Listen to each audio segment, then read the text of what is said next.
West ইন্ডিজের সঙ্গে দ্বিতীয় টি-20 ম্যাচ চলছিল। সৌম্য সরকার এদিন ভালো ব্যাটিং করতে পারেননি। শুনেছেন দারুণ এক দুঃসংবাদ, আঙুলে 5 সেলাই লেগেছে। 3 সপ্তাহের জন্য ছিটকে গেছেন আন্তর্জাতিক ম্যাচ থেকে।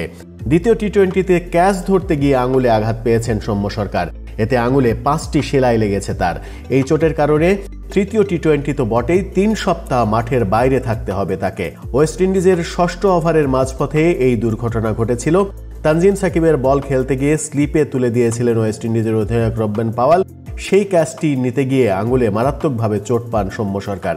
আঘাত বেশ গুরুতর হওয়ার কারণে সৌম্যকে হাসপাতাল পর্যন্ত নিতে হয়েছে। এদিকে বিসিবি সংবাদ বিজ্ঞপ্তি পাঠিয়ে সৌম্যের চোটের অবস্থা জানিয়েছে।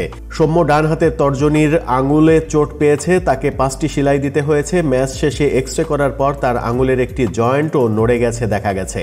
এই চোট থেকে সেরে উঠতে 3 থেকে 4 সপ্তাহ সময় লাগবে তার।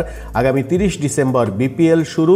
দারুণ ফর্মে থাকা সৌম্যকে শুরুর সময়টায় হয়তো পাওয়া যাবে না, আর নিশ্চিতভাবেই মিস করবেন ওয়েস্ট ইন্ডিজের বিপক্ষে শেষ টি-20 ম্যাচ।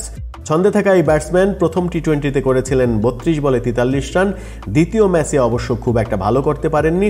11 রান করে রান আউটে কাটা পড়তে হয় তাকে মেহেদী হাসানের সঙ্গে ভুল বোঝাবুঝির কারণে।